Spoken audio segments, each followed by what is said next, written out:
Oi, gente, bem-vindos ao segundo episódio da Volta ao Mundo em 80 livros. Esse quadro aqui do canal em que a gente dê 2 livros por país e mais algumas coisinhas culturais para complementar a nossa viagem. Já rolou por aqui um episódio sobre a Argentina, você pode conferir aqui na playlist da Volta ao Mundo. E esse então é o segundo episódio em que nós viajamos para a Coreia do Sul, esse país que está tão em alta culturalmente, principalmente na questão das séries, os famosos K-dramas ou doramas coreanos. Eu não sou uma especialista nesse universo, mas foi uma experiência muito interessante ler esses livros e eu tô louca pra conversar sobre eles com vocês. Antes da gente começar, já deixa seu like, se inscreve no canal, ativa o sininho para receber notificação toda vez que eu posto por aqui. E lembra sempre que os links estão aqui na descrição, você pode comprar tudo pelo mesmo valor normal e ainda me dar uma pequena comissão, sem nenhum gasto extra para você. Quem me paga é a Amazon. Além disso, eu sempre lembro que tem um link aqui embaixo do script que você ganha acesso grátis a audiolivros e e-books por 60 dias, se inscrevendo com o meu link aqui embaixo. Mas sem mais delongas, vou falar dos livros na ordem que eu li mesmo.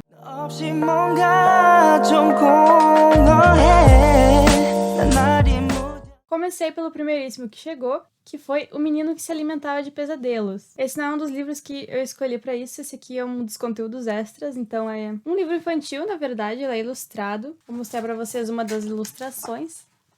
Aqui a gente tem uma ilustração do livro. E ele faz parte da coleção It's Okay Not to Be Okay. Esse é o primeiro livro, tem vários outros, vocês podem até adquirir o box com todos eles. Eles são bem fininhos. E eu não tinha entendido logo de cara, porque It's Okay Not to Be Okay é uma série da Netflix dessas coreanas que eu tava mencionando antes. E eu imaginei que os livros tivessem uma conexão com a série, mas eu não imaginava o quão profunda era a conexão. Porque, na verdade, a personagem da série é a autora dos livros, então eles são publicados como se ela mesma tivesse escrito. Nesse sentido, eu acho que é um material extra bacana da série, se você curte. Se você é um leitor aleatório, que nem eu, que não tinha conhecimento da série, eu acho que não faz muito sentido. Porque é pra ser histórias infantis, mas que abordam temas de saúde mental, traumas. Porém, eu dei uma olhada também em outros volumes da coleção e eu achei tudo meio traumático.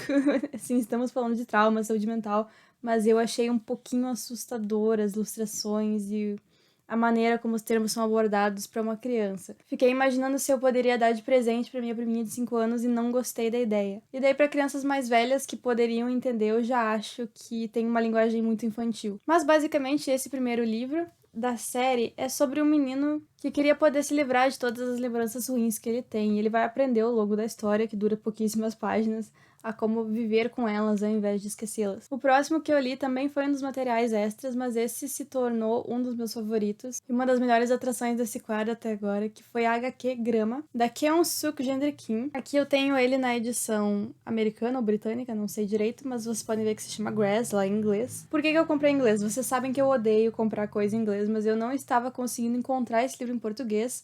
Mandei e-mail para a Pipoca em Nanquim, que é quem publica esse livro aqui no Brasil, e eles me disseram que estavam sem previsão de ser reimpresso esse livro. Então, se você quiser ler em português, eu recomendo que você vá nas livrarias da sua cidade, nos sebos, procure em outros sites na internet, tipo Estante Virtual, até a Shopee, para conseguir encontrar esse livro em português, ou façam como eu, inclusive façam como eu e vão mandar e-mail para Pipoca e Nanquim dizendo que vocês querem ler esse livro. Porém, essa autora também tem um outro livro que foi publicado há pouco no Brasil, o A Espera, também pela Pipoca e Nanquim, e esse está disponível em português. Como eu estava com muita vontade de ler esse livro, acabei pegando ele em inglês. Preciso dizer que a edição da Pipoca e Nanquim parecia melhor, parecia mais bonita, porque essa daqui é uma capa que não tem orelha, ela fica um pouco amassada, sabe? Depois que eu terminei de ler, eu tive que deixar uma coisa pesada em cima para não ficar abrindo. Mas se você quer ler inglês, a linguagem é bem simples. Teve alguns pouquíssimos termos que eu tive que pesquisar, mas eram coisas mais relativas à cultura coreana que eu realmente não saberia com o meu conhecimento de inglês. Me faltou um pouco de vocabulário para isso. Mas isso se resolve rapidíssimo ali com o Google. Vou mostrar um pouquinho para vocês de como são as ilustrações. É um traço bastante simples, mas que é muito efetivo para contar a história. E qual é a história? Nós temos a nossa autora, Keun-suk Jendri-Kim, entrevistando uma comfort woman, que já é uma senhora que mora numa casa de idosos, e ela tá justamente entrevistando essa senhora porque ela gostaria muito de escrever sobre esse assunto. E o que são as comfort women? Foi uma questão real que ocorreu na região da Coreia, da China, durante a Segunda Guerra Sino-Japonesa, que ocorre mais ou menos ao mesmo tempo que a Segunda Guerra Mundial. Nesse período, o Japão estava conquistando territórios da Coreia e da China, o que fez com que várias coisas muito erradas acontecessem. E uma dessas marcas que parecem mais profundas, assim, na história dos países é justamente a questão das comfort women, que eram meninas, jovens ou crianças que eram raptadas ou enganadas para serem levadas a esses lugares em que elas serviam como prostitutas. Especificamente para agradar soldados japoneses, generais japoneses que estavam em guerra e paravam ali de vez em quando para dar uma espairecida.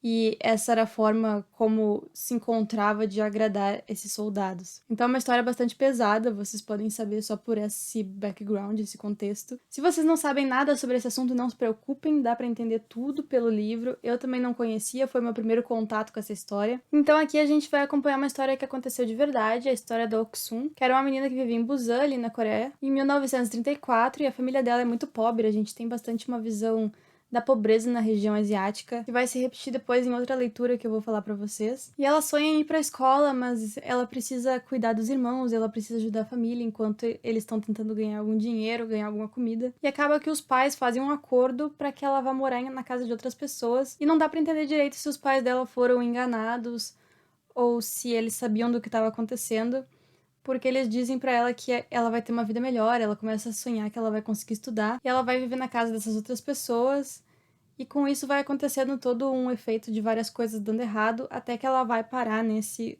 lugar em que ela se torna parte dessa questão das comfort women. Então é uma história bastante brutal, mas que é narrado de uma maneira que você se sensibiliza muito e que às vezes você precisa parar e pensar um pouco, se permitir sentir o que tá acontecendo. E também é muito útil para a gente entender o que estava acontecendo nessa época ali da guerra sino-japonesa e que é parte da história da Segunda Guerra Mundial que a gente normalmente não estuda. E principalmente dessa questão que eu nunca tinha ouvido falar antes das Comfort Women, um dos horrores dessa guerra sino-japonesa. Então é um livro historicamente interessante e gostei que está sendo utilizado uma personagem real, uma pessoa que está contando a história.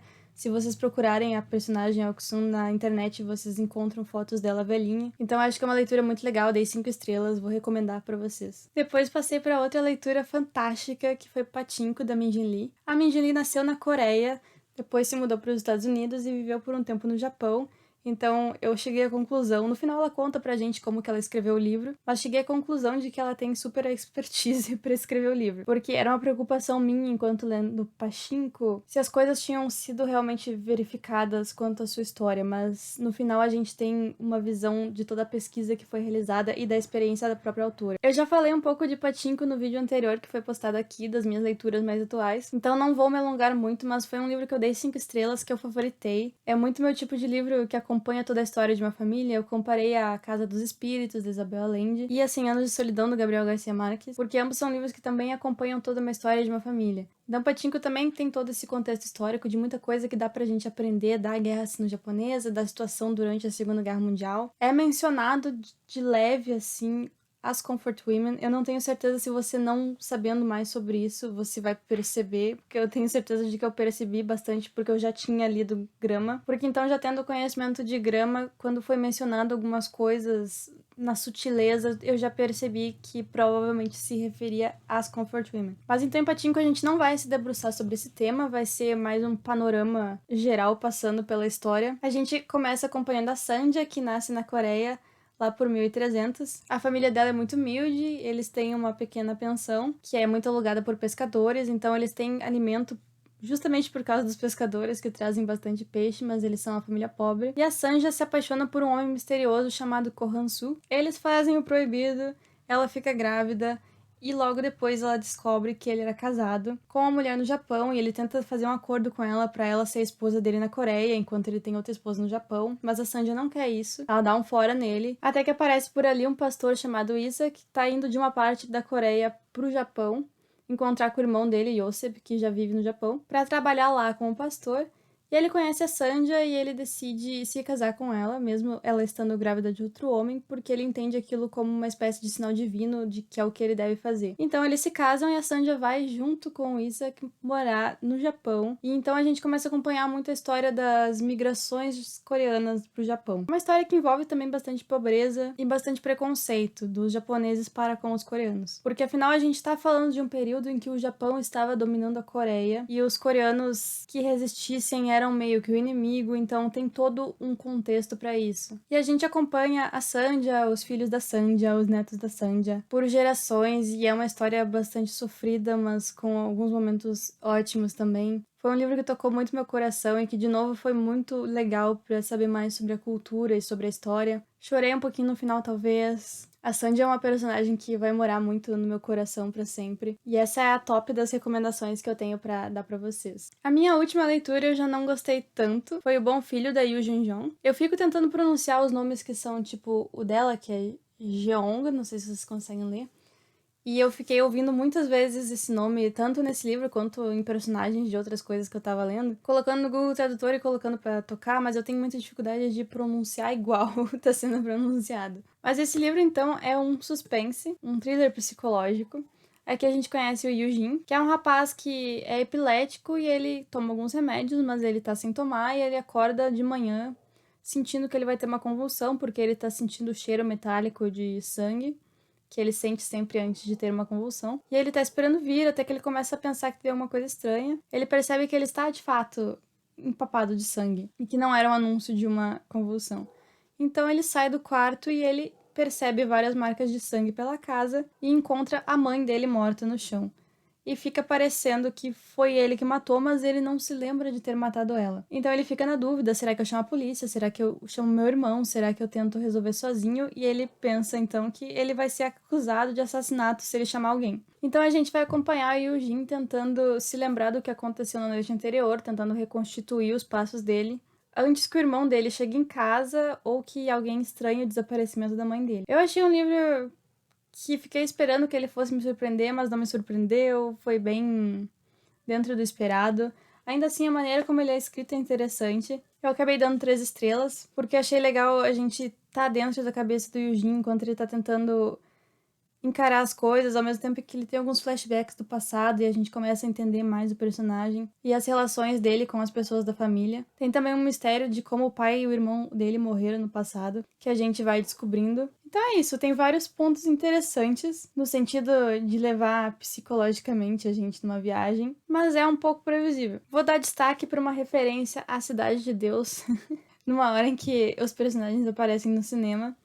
E também uma referência ao Rio de Janeiro. A autora devia curtir o Brasil. Depois a gente parte para séries. Eu falei no vídeo em que eu anunciei que eu ia fazer esse da Coreia do Sul, que eu ia assistir Kingdom.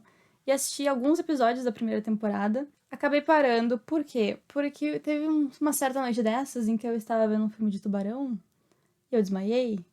Talvez. Tem testemunhas? Tem. Eu vou trazê-las aqui? Não. Aí, quando eu comecei a ver Kingdom, já fiquei meio com receio de, pela quantidade de sangue voando o tempo todo, me sentir mal de novo e estar sozinha quando isso acontecesse. Então, eu acabei não indo muito pra frente em Kingdom. Porém, é uma história muito interessante. A gente começa numa dinastia mais antiga ali da Coreia. E parece que o rei tá doente, mas ninguém sabe muito bem o que tá acontecendo. Tá rolando um rumor de que ele tenha morrido. E a gente acompanha o personagem do príncipe, o filho do rei, que é um filho bastardo. Então, se o rei morrer agora, ele vai ficar com a coroa. Porém, a esposa do rei está grávida. E se esse filho nascer antes do rei ser declarado morto, o príncipe não apenas vai perder a coroa, como é muito provável que ele seja assassinado. Então ele tá tentando descobrir o que aconteceu com o pai dele. E a gente começa a entender que rolou algum negócio meio suspeito com relação ao pai, que foi chamado um curandeiro e deram uma coisa pra ele que fez com que ele se tornasse um zumbi. Então, basicamente, eles estão mantendo o rei preso ali, porque eles precisam fingir que o rei tá vivo por mais um tempo. Só que logo no primeiro episódio a gente vê o rei atacando uma pessoa, o estagiário do curandeiro, e daí o curandeiro leva o corpo junto com ele de volta pro hospital. Várias pessoas se aproximam do corpo, não vou dizer exatamente o que acontece, mas por causa deste acontecimento, vamos ter uma dinastia inteira virando zumbi? Talvez. Aí é aquela coisa, por um lado é bem assustador, eu ficava nervosa assistindo, achando que ia aparecer um zumbi a qualquer momento. E por outro lado, os zumbis correm de um jeito engraçado. Esse é meu problema com todo filme de zumbi, é zumbi corre engraçado. Então fica a recomendação, você que gosta de uma aventura mais histórica, de um terror ao mesmo tempo. Eu acho que você vai curtir, tem uma história bacana. Eu achei criativo trazer os zumbis pra uma época diferente, que a gente vê muita coisa de zumbi na época mais atual. Sempre gosto de ver zumbis em épocas que não tem altas armas de fogo, bombas para serem utilizadas. Então teve Kingdom e eu não ia assistir nenhuma outra série, mas vocês sabem que Round 6 estava rolando por aí, loucamente, acabei assistindo. Não fiquei surpresa com o tema, é bastante comum ver essas análises sociais no cinema coreano também. Também na literatura asiática a gente encontra outros exemplos de questões similares. Me lembrou um pouco o Battle Royale, por exemplo. Achei que os episódios prendem bastante a gente assistindo. Eu, pelo menos, fiquei presa, queria continuar vendo e eu tava me divertindo com a história. Ao mesmo tempo em que achei um pouco previsível, um pouco bastante previsível. Pra mim dava pra saber tudo o que ia acontecer. Não necessariamente saber como que as pessoas iam se safar de um problema, mas saber quem que ia morrer, como é que ia acabar, qual era a lição. Não gosto muito do último episódio, eu acho que faltou um impacto final ali pra acabar. Pra mim foi um final meio... tava legal e de repente, sabe? Mas eu acho que é muito legal ver produções de fora do eixo Estados Unidos e Europa ganharem visibilidade do jeito que o Round 6 tá ganhando. Acho que abre a possibilidade de outros países como o Brasil verem que investir em cultura pode trazer investimento de volta, que eu acho que seria uma revolução de pensamento muito legal para o nosso país. Fora isso, eu sei que vários pais estão preocupados com o Round 6 e muito brabos porque essa série foi feita. E aí eu digo apenas que tá ali na classificação indicativa que é para maior de 16 anos. Fiquei com vontade de conhecer outras séries sul-coreanas, então é provável que eu assista outras coisas em breve. Também me interessei bastante pela música sul-coreana esses tempos, então eu vou deixar pra vocês uma playlist do Spotify com algumas músicas que eu curti. E vocês podem sugerir algumas coisas que vocês acham legais, algumas bandas, outras séries, filmes, aqui nos comentários. O próximo episódio dessa série, De Volta ao Mundo em 80 Livros, infelizmente vai acontecer só em 2022, em janeiro. Por quê? Porque Julia, eu mesma, está fazendo um TCC e tô com outras coisas que eu preciso ler também até o final do ano, porque eu coloquei na minha meta. Então a gente vai ter que dar uma pausa nesse quadro, mas eu já vou deixar vocês avisadíssimos de quais vão ser os livros. Não vou deixar de avisadíssimos de qual vai ser a série, porque não escolhi. Vocês podem sugerir também. O próximo país vai ser a Nigéria. Um dos livros que eu escolhi foi Hibisco Roxo, da Chimamanda. Recebi várias indicações diferentes de livros diferentes da Chimamanda. E acabei escolhendo esse porque ele estava na promoção. Eu acho que começar por qualquer um deles vai ser uma experiência interessante. Esse é um livro bastante famoso, então se você quer ler junto, já aviso que vou ler esse. E o outro é uma recomendação da minha amiga Angeli, que é Fique Comigo, da Ayobami Adebayo. E eu também já escolhi trazer a HQ ou graphic novel After the Rain, da Nnedi Okorafor, que não nasceu na Nigéria. Ela é uma descendente nigeriana nos Estados Unidos. Isso pode acontecer em algum dos países que a gente trouxer aqui, por eu não conseguir encontrar em terras brasileiras um material acessível para todo mundo para a gente discutir, porque já chega alguns valores que eu já acho que não é legal, ou que vai ser uma HQ que tem continuações, e daí não é bacana também. A Nigéria foi um desses países que foi complicado encontrar esse tipo de material gráfico. Mas eu acho que o trabalho da Ned vai ser muito interessante também. E tô animada pra trazer pra cá, já tô com esse livro em mãos, embora ele esteja lá em cima e eu esqueci de pegar antes da gente começar, mas ele é muito bonito. Já deixem suas sugestões de filmes e séries nigerianas que vocês tenham curtido aqui nos comentários. E a gente se vê no próximo vídeo. Até mais!